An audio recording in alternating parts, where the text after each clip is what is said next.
Hello, everybody. Welcome to Ask JP. Shall we go into the question? Deepak, he has a question from Bangalore. He's in IT industry. Deepak, please go ahead.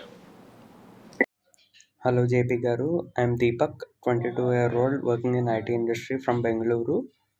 My question is, what is your comment on the statement, and I quote, political parties are weaponizing right to vote by radicalizing voters, by distributing money, vote for note, etc. Also, I believe that China, although a communist state, has seen enormous growth and development in all aspects and is far more democratic than India in certain facets. What changes should be made to Indian administration logistically to foster our development?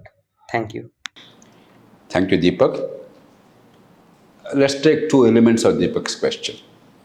The first is, while we all adore democracy, there are serious perversions in our democracy. He used the word radicalizing and weaponizing, etc., but there are real practical challenges. Too much of money is changing hands. People are induced to vote with money.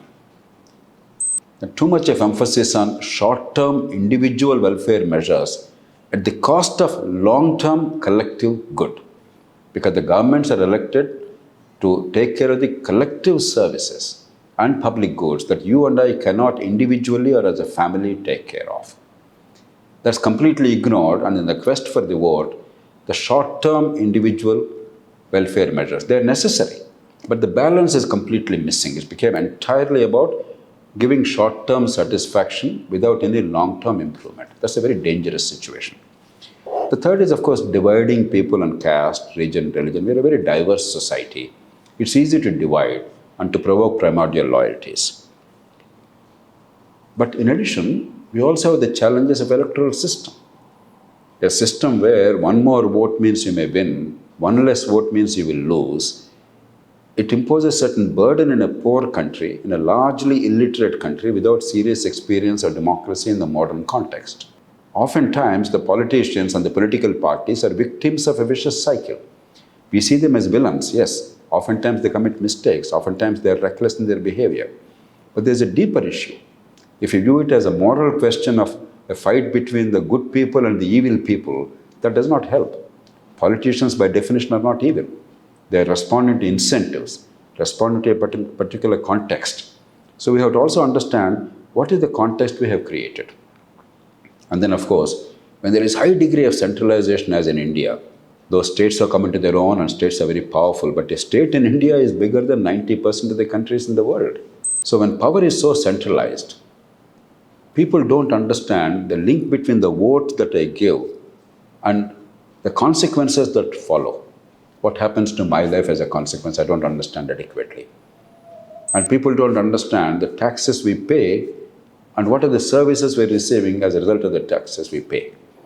In the absence of that, the vote becomes saleable commodity, or there'll be an emotional purchase like caste region, or you look for short-term dividends, like individual short-term welfare measures. So we must address all these three fundamentals: the electoral malpractices, the political culture in the electoral system, and the centralization of power. And what have China done well? In common parlance, China is a dictatorial country, India is a democratic country. This is a very crude kind of a generalization. Democracy is not merely vote and shout. If you go by the two measures of voting and electoral competition and political freedoms on the one hand, and the right to protest on the other, India ranks very high and China ranks very low. But there are other issues of democracy: decentralization of power, quality education and healthcare to people, so that everybody gets an opportunity to uplift themselves, and some modicum of rule of law. Even if there is some degree of arbitrariness, there is some certainty, some assurance that swiftly disputes will be settled or justice will be rendered, and if you commit a crime, you will be punished. I'm not saying it's perfect. Judiciary is not independent, but it definitely gives a greater sense of rule of law, that you get justice swiftly. Now, in India, we failed in all these respects. We are justifiably proud of our democracy because we have genuine political competition. You have competitive elections and peaceful transfer of power. We have elected governments actually in office and deciding, not some military juntas or somebody from the behind the scenes. And winners do not punish losers and put them in jail merely because they lost power. These are what Myron Mena called the essentials of a for functioning democracy. That much we are there. But the rest of the elements, rule of law, decentralization, opportunity to all people to rise above the circumstances of birth through education and health care, rational policies, service delivery. In all these, China is far superior. So democracy must be expanded, the notion of democracy. It can't be reduced to merely vote and shout. They're important, they're essential, but they're not sufficient. I think that's the lesson that we have to learn. And therefore, what do we do about rule of law, electoral system, decentralization of power with accountability, sound economic policies and economic freedom to everybody, quality education and health care, and local governments.